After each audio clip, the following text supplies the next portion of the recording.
Dia ngomong misalnya wajar tanpa pengecualian. Iya, Tapi nanti kalau kita bicara ke belakangnya hasil iya, audit dia, ada tuh dia munculin ada. angka-angka yang sebetulnya Iya, jadi pertanyaan dia. ya saya lihat itu ada di IHPS, di LKPP-nya, WTP, Iya. laporan keuangan pemerintah pusat itu kan ada kepatuhan terhadap undang-undang, sering disatukan dokumennya. Nah, di situ saya baca dari 23 kemarin sampai 27 item tuh temuannya. Saya jadi bingung kenapa di itunya WTP, di sininya ada beberapa yang serius. Nah itulah safety player-nya akuntan. Jadi akuntan itu kalau misalnya suatu saat itu jadi masalah hukum, ya dia akan dibilang, Sudah saya kan taruh saya ada di laporan kepatuhan internal kepatuhan atau internalnya, kepatuhan undang-undang. kepatuhan undang-undangnya. Terus kalau ditanya kenapa ininya jadi WTP gitu kan? Ya karena itu terkait dengan standar, bukan terkait dengan temuan. Oke. Jadi menurut saya di sini trikinya. SDM, soalnya katakan SDM tadi. Iya. Katakan SDM di bawahnya capable semua. Ya, saya lihat itu ya rata-rata dokter loh, Pak. Betul, Pemeriksa bagus, akuntan itu. bagus. Akuntan. Yang bahaya itu kan kalau dia udah apatis. Ya, Kalau udah apatis kan yang di atas saja main. iya, iya. Kenapa kita juga nggak main kan? Ya, ini pentingnya. Kenapa kita publik ini harus ikut mengawasi dan mendorong pengawasan lebih Jadi jauh? kalau ya? menurut saya ya ruang-ruang kayak BPK ini kan sangat teknis ya. Kalau ini tidak dibenahi, Ya, kita dengar gitu. Salah satu anggota pimpinan ditangkep kan kemarin ya, kan. ya, ya. Ya kan ternyata di rumahnya bertriliun-triliun gitu kan. Ini kan kalau kita lihat ya karena dia juga politisi Iya. gitu ya Mas Awalil ya gitu ya. Dalam artian marwahnya, Marwah BPK ini. marwah BPK itu menurut saya harus dikembalikan, dia lembaga tinggi Mm-mm. yang memang harus diisi oleh orang-orang yang memang punya kemampuan itu.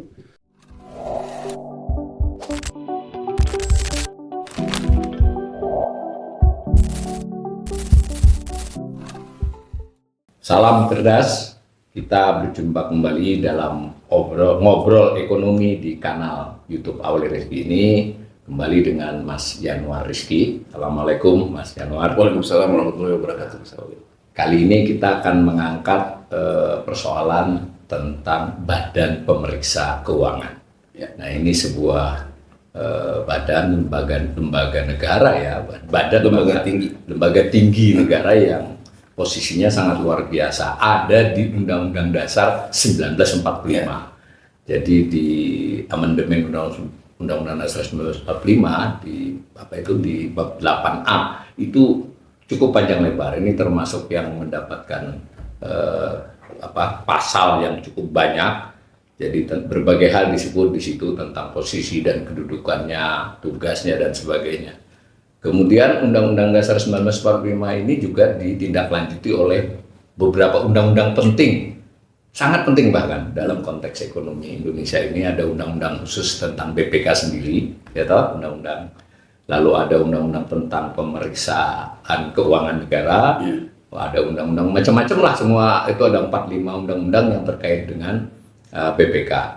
Nah, tetapi kita publik, bahkan para pembelajar ekonomi mungkin tidak semuanya ya paham, karena ini adalah sebuah badan ya, lembaga tinggi ya, lembaga tinggi negara yang perannya sangat besar. Nah, kita akan coba bincang kepada Mas Yanuar bagaimana BPK itu. Nah, kalau kita masuk ke laman BPK, kalau kita lihat itu kan selain kita baca undang-undangnya, itu ada soal tentang tadi posisi, peran dan sebagainya. Lalu ada pemeriksaan BPK itu seperti apa, karena tugasnya yang utama adalah pemeriksaan, hasilnya bagaimana dan seterusnya. Kita kira-kira berbincang ke sana sambil kita mengevaluasi apa yang sudah terjadi selama ini. Nah, mungkin yang pertama kira-kira Mas Yanuar bisa menggambarkan Kak, BPK ini makhluk apa sebenarnya secara populernya? Ya, BPK ini sebetulnya dia Badan Pemeriksa Keuangan ya, dia adalah auditor independen untuk urusan negara. Ya.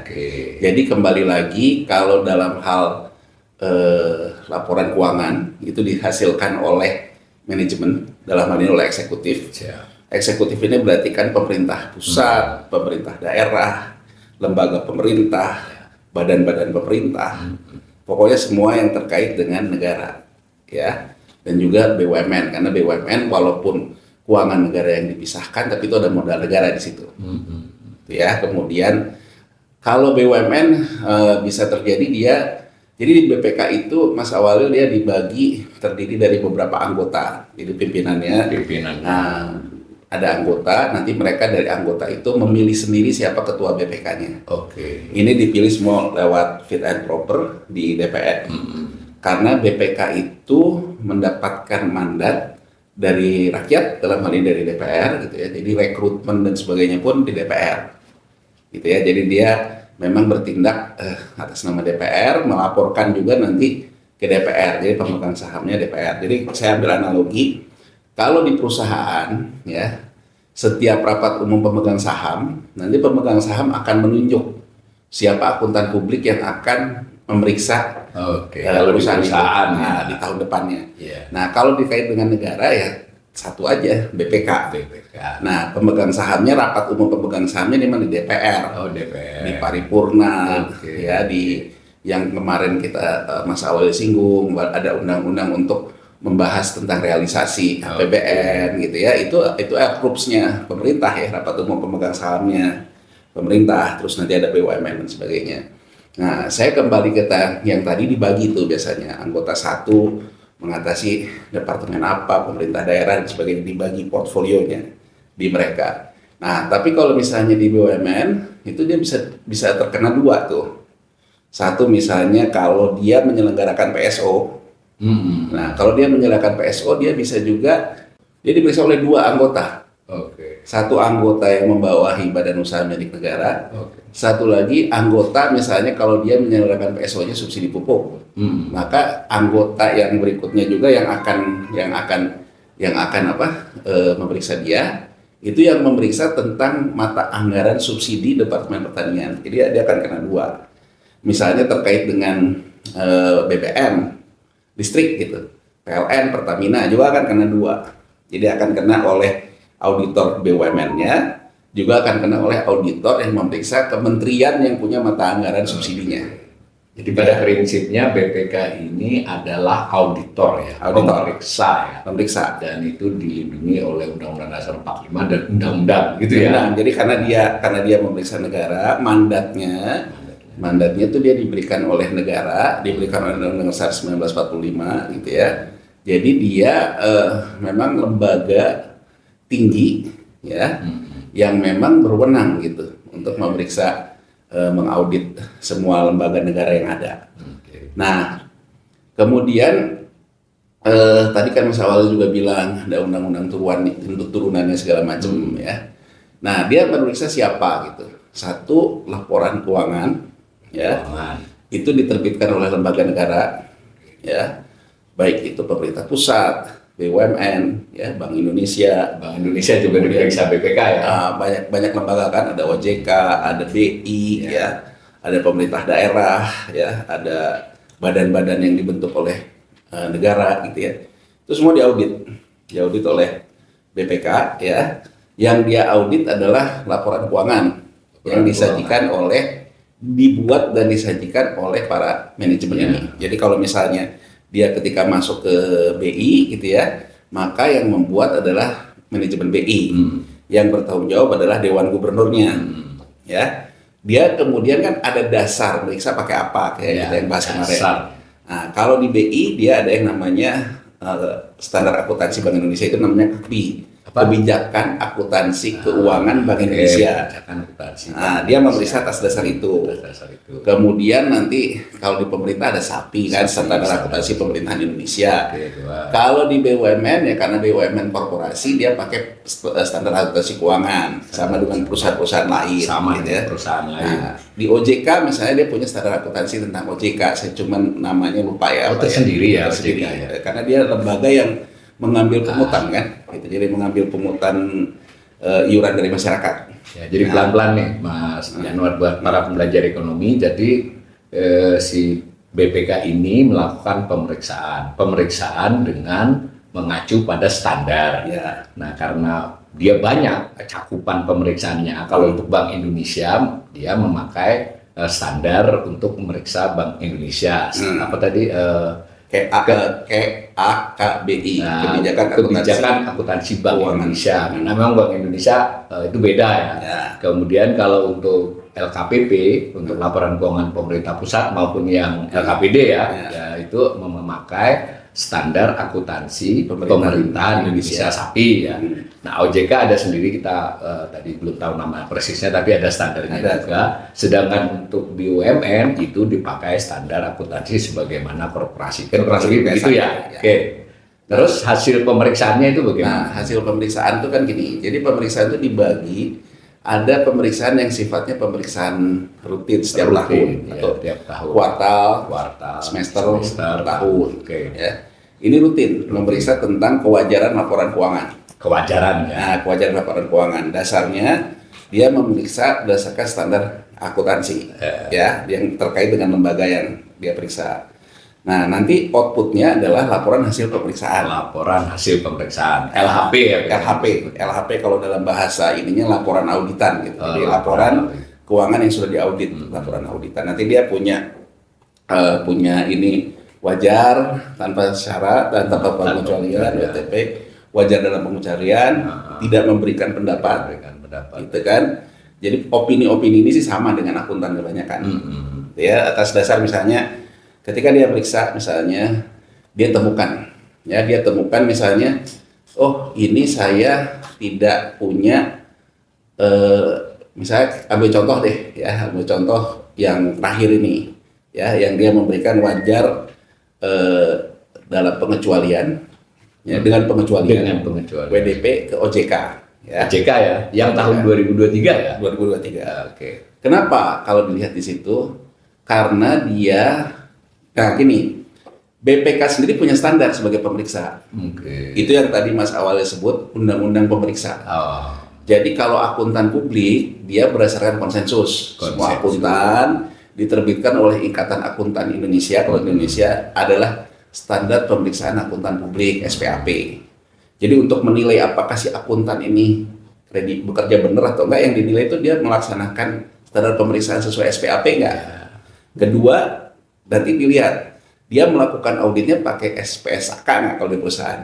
Nah, kalau di BPK dia melakukan pemeriksaan sesuai dengan standar pemeriksaan dia nggak? Dia sebagai pemeriksa. Dalam hal ini undang-undang pemeriksaan, ya, standar profesional mereka. Kemudian dia nanti dilihat yang dia periksa itu sesuai dengan SAPI kah, dengan KAPI lah, atau segala macam. Itu yang dinilai dari dia, gitu ya. Nah, jadi kalau dilihat misalnya sekarang yang terakhir di OJK, ya, kenapa dia keluarkan dengan pengecualian? Karena menurut dia ada jadi di standar pemeriksaan dia, di undang-undang pemeriksaan dia. Kalau di akuntan publik ada standar profesional akuntan publik. Itu ada yang disebut dengan norma bukti audit. Nah, jadi akuntan yang memeriksa itu, akuntan negara dalam hal ini BPK ataupun akuntan publik, dia harus memenuhi beberapa norma audit, bukti audit. Bukti audit itu apa? Misalnya dia melakukan namanya itu tracing ke belakang. Ketika ada transaksi, dia harus melakukan uji sampel. Uji sampel itu ditentukan dalam standar profesional dia. Kalau BPK ya ditentukan di undang-undang pemeriksaan dia, mesti berapa persen, cara mengambil sampelnya, gimana itu diatur ya. Dia punya aturan main sebagai standar pemeriksaan. Nah, dari situ nanti dia juga harus melakukan yang namanya vouching namanya. Jadi vouching itu membuktikan, proving lah masalahnya. Jadi misalnya Mas Awalil bilang bayar gaji pegawai gitu ya, dia akan sampel misalnya berapa pegawai, nanti dia lihat bukti transfernya segala macam, itu namanya vouching, tracing, dan vouching. Ya. Itu norma audit, norma bukti audit. Nah, kenapa dia misalnya di OJK itu mengatakan dengan pengecualian? Karena norma bukti audit dia tidak bisa sempurna masalah satu cycle. Karena ada dokumen yang menurut OJK diklasifikasikan rahasia. Karena diklasifikasikan rahasia, dia tidak bisa melakukan yang namanya vouching dan tracing. Itu kenapa muncul dengan pengecualian. Jadi laporan keuangan ini wajar, tapi ada pengecualiannya karena saya nggak lihat dokumennya. Karena kenapa dokumennya nggak lihat? Karena dinyatakan oleh manajemennya dalam hal ini OJK sebagai dokumen rahasia, makanya muncullah WDP. Gitu loh. Ambil contoh dengan pengecualian. Bisa juga dengan pengecualian itu muncul misalnya gini. Misalnya ada sesuatu terkait dengan harga tanah gitu. Dia kemudian testing gitu. Dia kemudian melakukan testing berdasarkan harga valuasi dan wajarnya. Dia ada keraguan. Ada keraguan, masa sih tanah di Jakarta Selatan valuasinya segini gitu. Iya. Tapi kan karena dia bersifat sebagai orang yang memeriksa. Bukan jadi valuasi, ya dia hanya menyatakan pendapat. Jadi dia menyatakan pendapat, menurut saya ini ada pengecualiannya karena saya ragu. Ya kan, ragu terhadap misalnya. Biasanya kalimatnya tidak cukup meyakinkan. Tidak cukup meyakinkan, sehingga dia memberikan pengecualian. Kenapa dia memberikan pengecualian? Karena setelah kami testing, misalnya kemudian diberikan hasil laporan aktuaria, misalnya kalau terkait dengan dana pensiun gitu ya. Tapi menurut kami itu berdasarkan laporan aktuaria ini kami tidak cukup yakin. Ada sering kata-kata itu ya. Tidak cukup yakin. Kalau tidak cukup yakin maka dia akan mengatakan dengan pengecualian.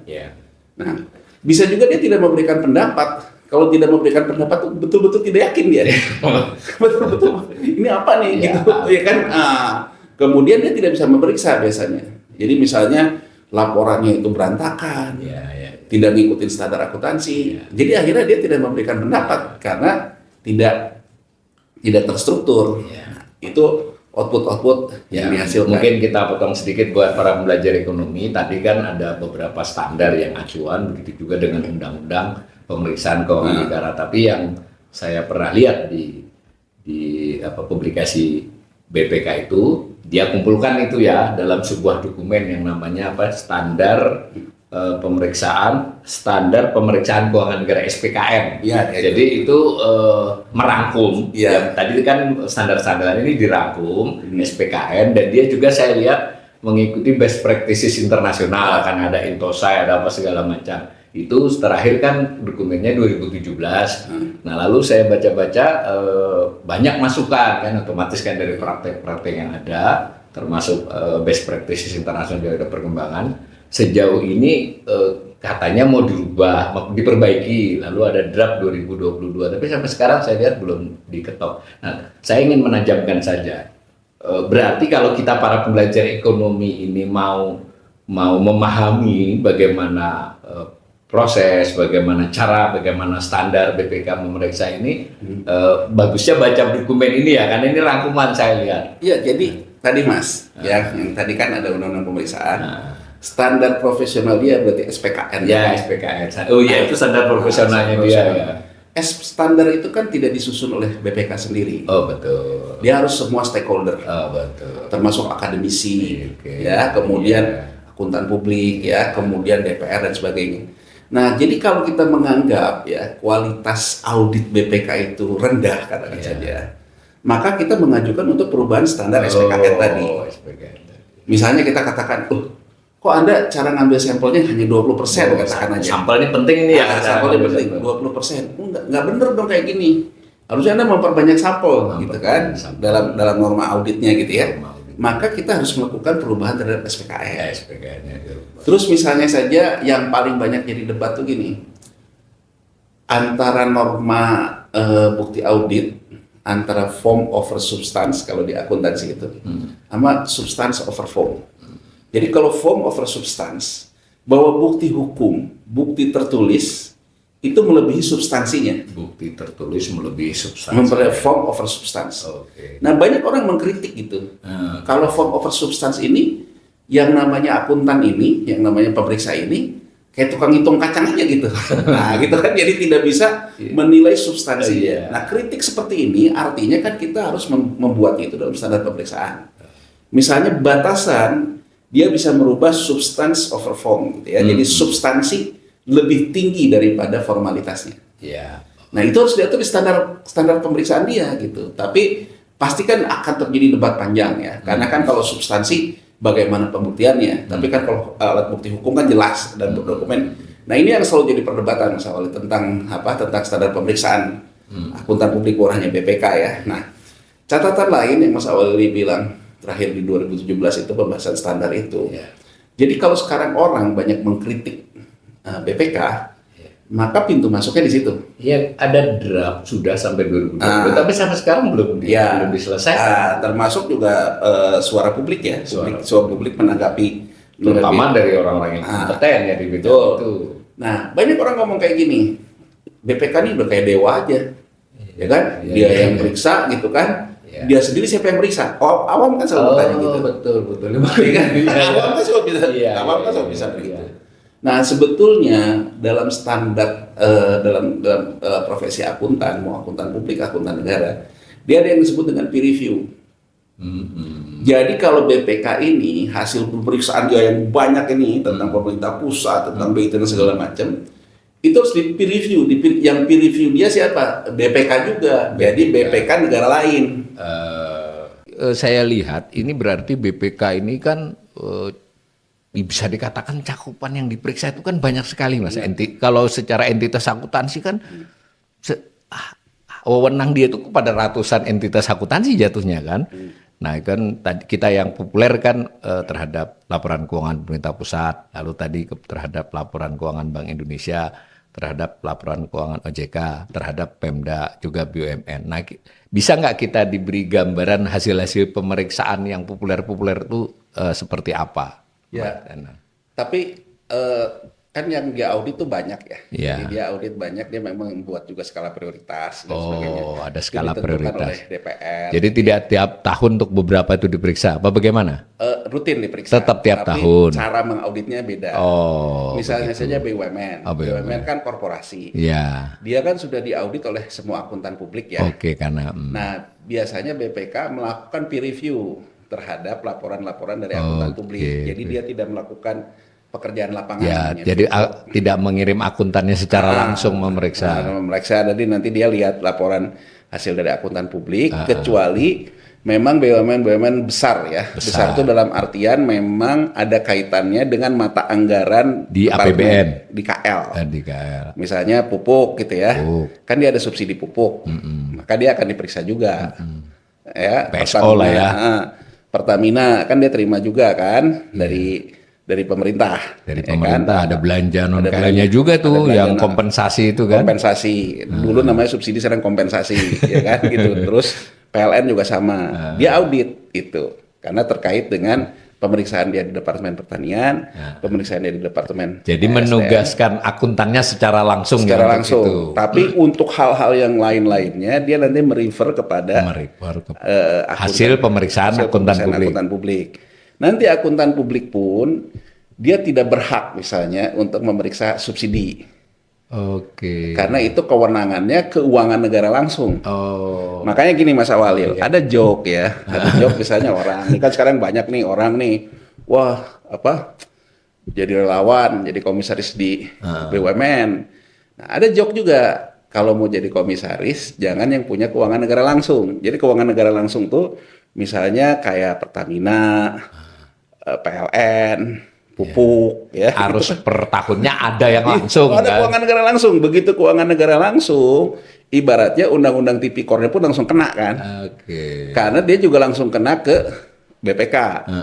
Nah, kalau yang tidak keuangan negara langsung, misalnya kayak Telkom, full komersil gitu, dia tidak ada kaitan dengan mata uang ataupun mata anggaran yang ada di APBN. Gitu kan, selain mungkin dia nanti ada proyek apalah, tapi jarang kan, tidak rutin. Maka dia hanya bersifat komersil, diperiksa oleh akuntan publik. Nanti kalaupun ada apa-apa, temuan dari akuntan publik, baru nanti OJK, BPK masuk ya. Oh, Kalau misalnya begitu. ada yang perlu didalami dan sebagainya. Nah, tapi dalam hal kayak gitu, kan dia pilih dan sebagainya. Nah, hasilnya itu nanti gitu ya, dalam audit itu, dia tetap akan men-summarize. Oke. Karena kan dia juga mengaudit misalnya di BUMN, Iya. ya berdasarkan ini dia nanti temuannya apa dan sebagainya lah, ya kan jadi terkait dengan BUMN, tapi tidak semuanya dia lakukan pemeriksaan. Kalau saya nggak salah, beberapa pemeriksaan BUMN itu di IHPS, ikhtisar laporan semesteran itu juga ada summary-nya juga ya. Ada summary-nya, Oke. cuman teknik audit dia tidak semuanya melakukan pekerjaan lapangan. Beda dengan dia mengaudit departemen, dia kan memang pekerjaan lapangannya dilakukan. iya. beberapa tuh merefer ke akuntan publik. Akuntan publik pun sama, misalnya di Pertamina ada tentang pendapatan kompensasi dari pemerintah. Oke. Kan sebagai akuntan publik yang ditunjuk oleh pemegang saham untuk mengaudit Pertamina, dia kan harus audit juga itu. Nah dia nggak audit, nanti dia tunggu angka dari BPK. Ya. Hasil audit BPK dimasukkanlah di laporan audit dia.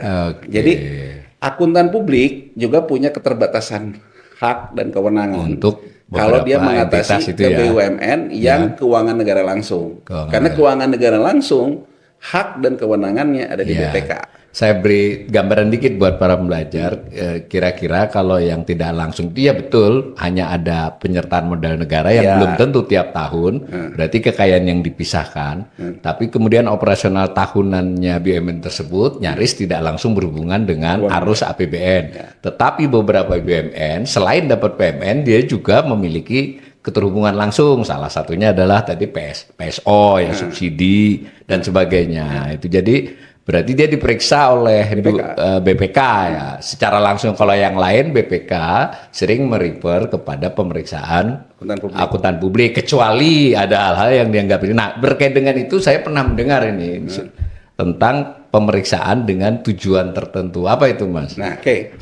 Tadi kita baru ngomong pekerjaan rutinnya. Pekerjaan rutinnya betul. Tiap tahun dia lakukan. Ya. Nah, ada juga pemeriksaan dengan tujuan tertentu. Dari mana munculnya pemeriksaan dengan tujuan tertentu? Bisa dari hasil pemeriksaan rutin. Dari hasil pemeriksaan rutin. Bisa bukan dari hasil pemeriksaan rutin.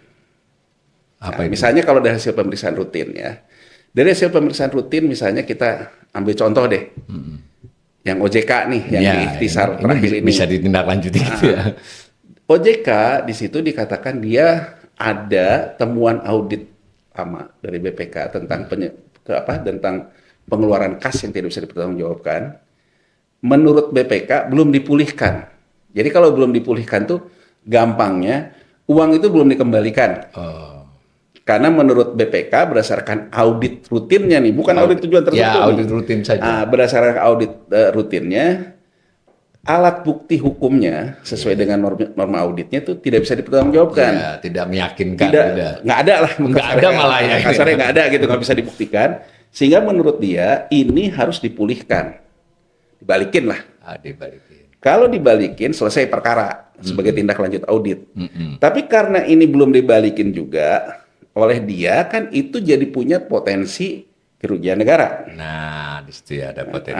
Potensi kerugian negara. Belum lagi satu lagi terkait dengan yang jasa produksi, yang segala macam.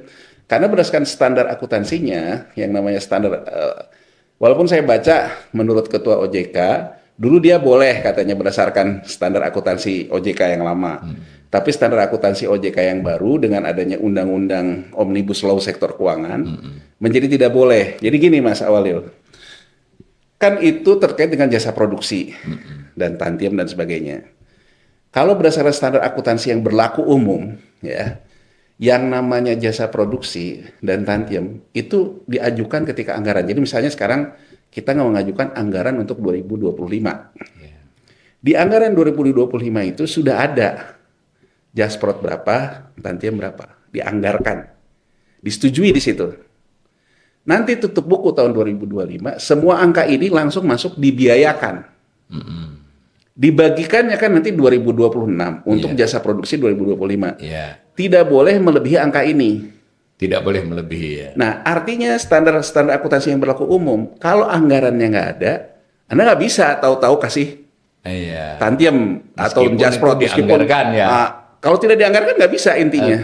Nah, menurut Ketua OJK kemarin saya baca di DPR, dia bilang dulu boleh mereka itu masuk ke anggaran tahun berikutnya, gitu loh. Jadi artinya ketika saya bagikan 2024 untuk membagikan 2023, saya membagikan jasprot terhadap 2023 masuk ke dalam anggaran biaya 2024. Nah itu nggak boleh. Nah sepengetahuan saya sih standar yang berlaku umum memang nggak boleh. Itu jadi, nah di situ sendiri kan kemudian jadi timbul masalah kan.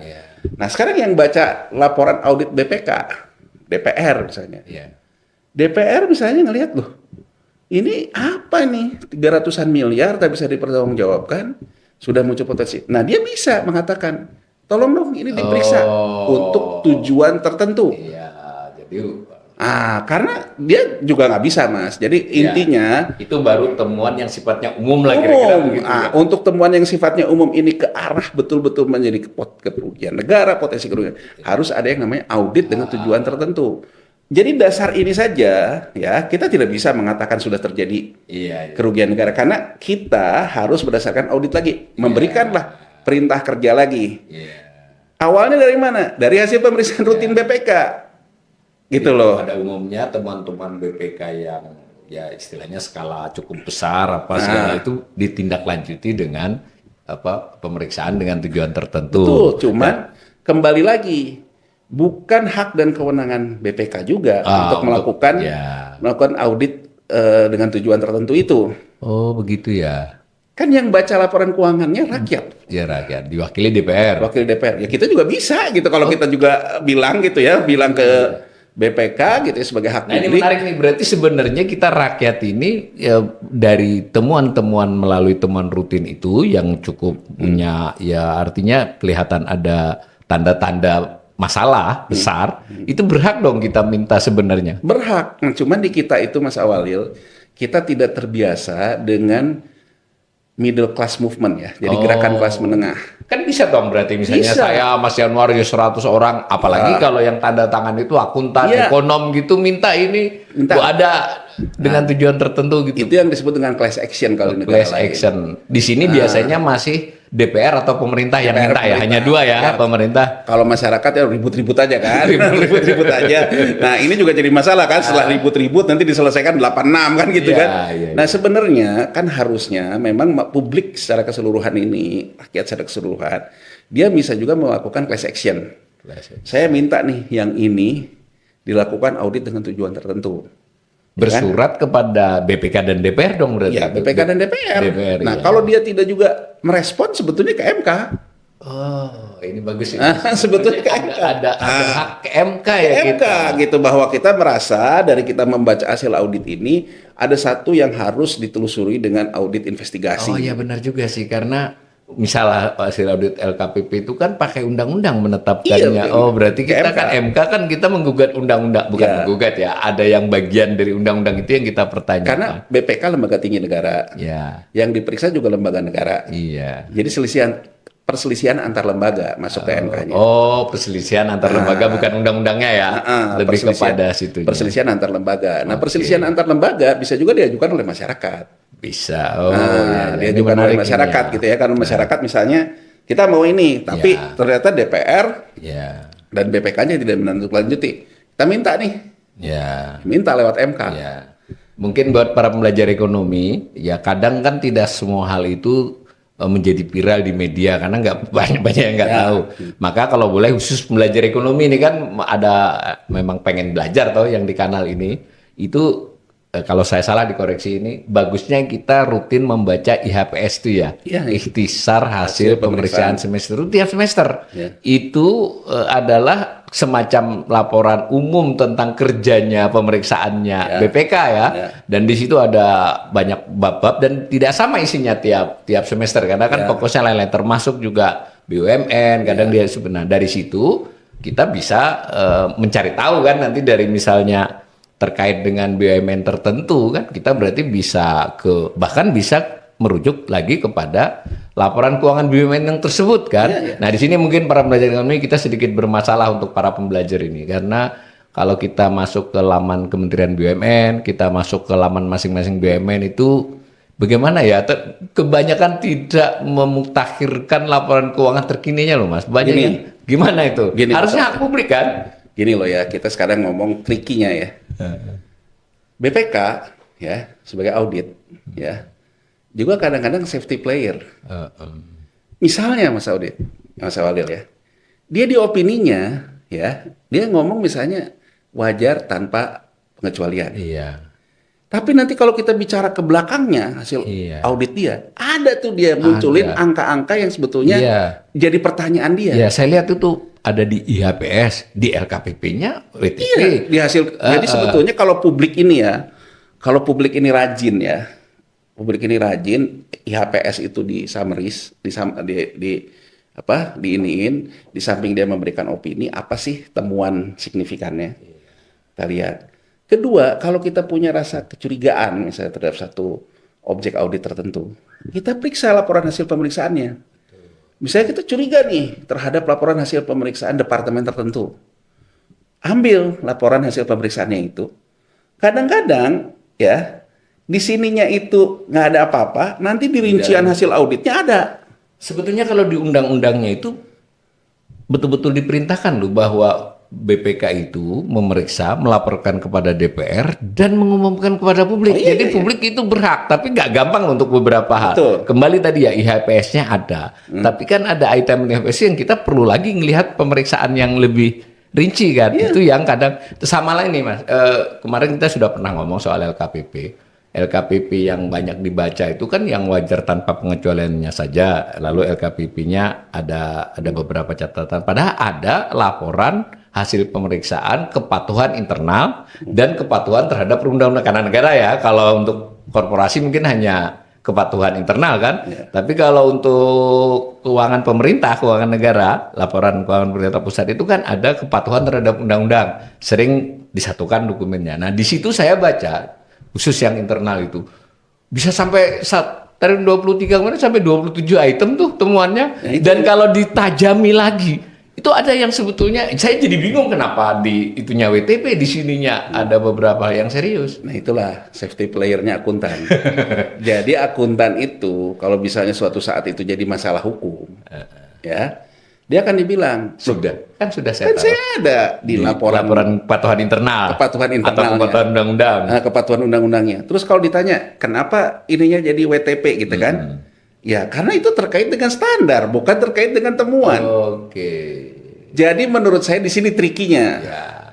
Jadi itu yang orang bilang pada akhirnya kenapa antara auditor dalam ini BPK dengan auditi yang terperiksa itu bisa 86. Ya.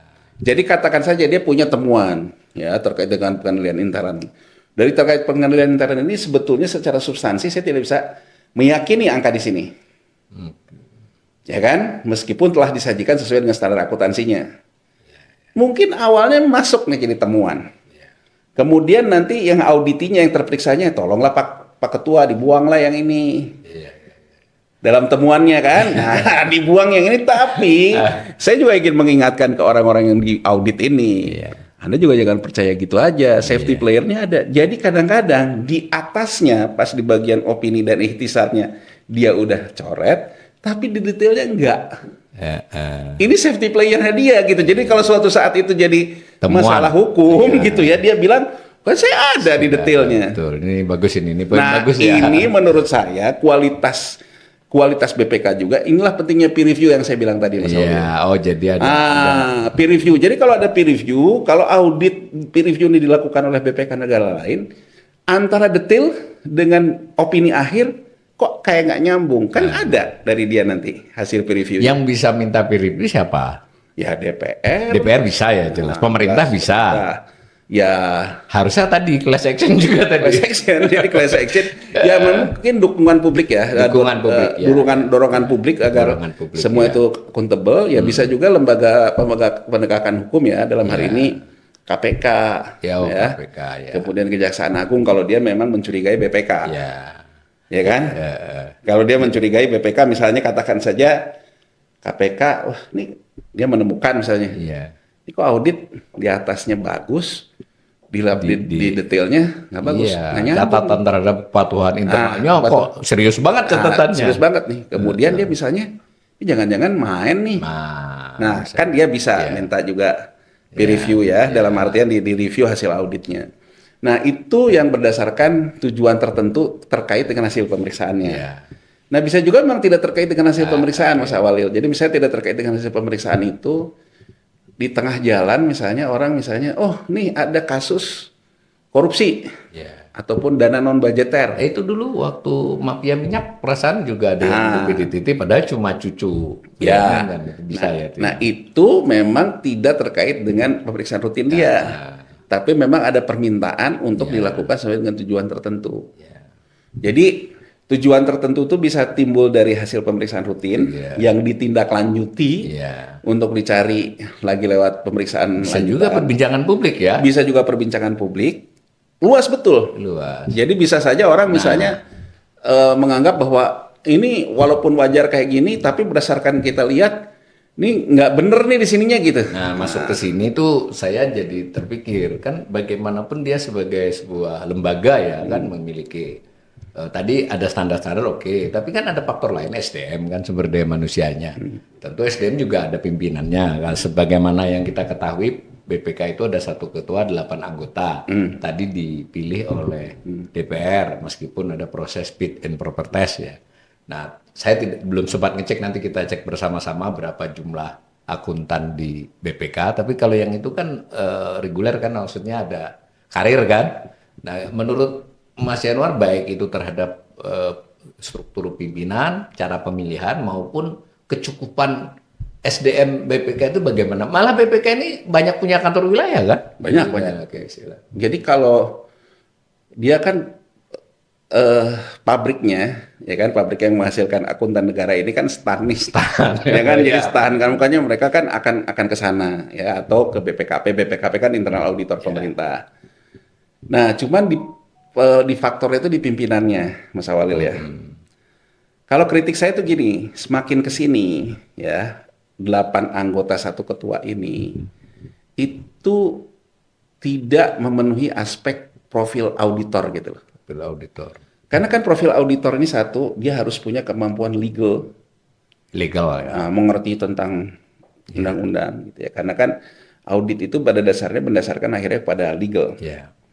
Kedua, teknik pemeriksaan itu sendiri, baik itu investigasi ya, sekalipun ada anak buah yang periksa, dianya harus paham ngerti ya. Gitu ya. Termasuk juga dia mengerti tentang bagaimana norma audit dan sebagainya ya. Kemudian juga litigasi. Jadi dia memang tahu gitu, misalnya, oh kalau kayak gini nih, kayaknya di sini nih ada masalah nih.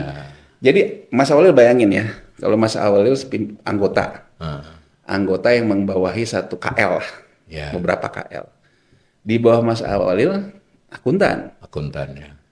Dia mempresentasikan, Mas Awalil nggak ngerti. Iya. Kan gampang sekali Mas Awalil ditipu oleh bawahan. Ini yang mengakibatkan nanti akhirnya masuk angin ya, BPK-nya tidak kredibel.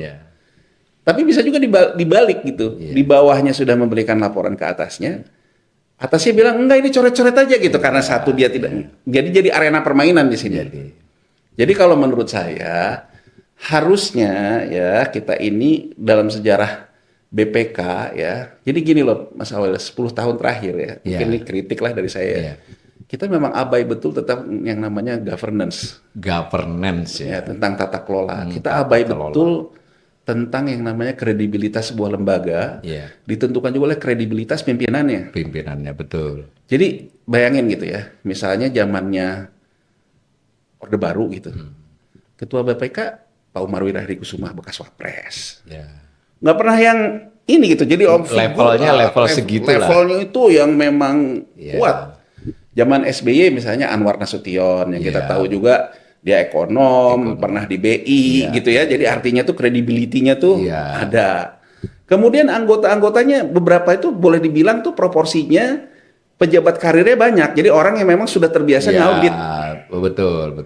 Nah, komposisi nanti mungkin seperempatnya barulah komposisi ruang untuk publik lah ya, yang di luar karir.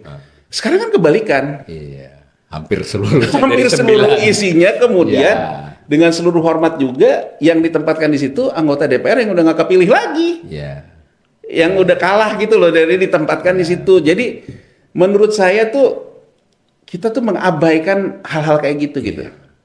Kan boleh saja sih gitu ya. Boleh saja bahwa orang misalnya orang baru ya, tidak cukup dikenal, bukan orang karir, tapi ada yang bisa keuji, oh ternyata dia jagoan litigasinya, oh dia jagoan ternyata investigasinya, oh dia punya kemampuan yang mumpuni. Ini nih, jadi menurut saya ya, kecenderungan kayak gini, seolah-olah sedari awal, memang antara DPR dan pemerintah yang harusnya dibatasi oleh BPK, 86 justru. Karena penentu anggota Ah, BPK, penentu- DPR ada urusan partai, kira-kira begitulah. Sekarang gini Mas Awalil, SDM, Mas Awalil katakan SDM tadi. Iya. Katakan SDM di bawahnya capable semua. Ya, saya lihat itu ya rata-rata dokter loh, Pak. Betul, Pemeriksa bagus, akuntan itu. Dokter bagus. akuntan. Tapi kan kalau dia tidak punya jenjang karir, ya kan, yang bahaya itu kan kalau dia udah apatis.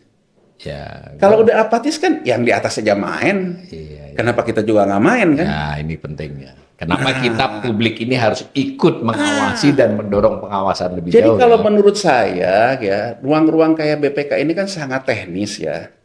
Memang kita harus punya komitmen sebagai bangsa ini gitu ya, bahwa misalnya saja dari 8 itu dua per 3 9 dengan ketua ya. Misalnya ketua oke lah kita bolehlah figur politik, yang ya, figur publik. tapi yang kuat ya.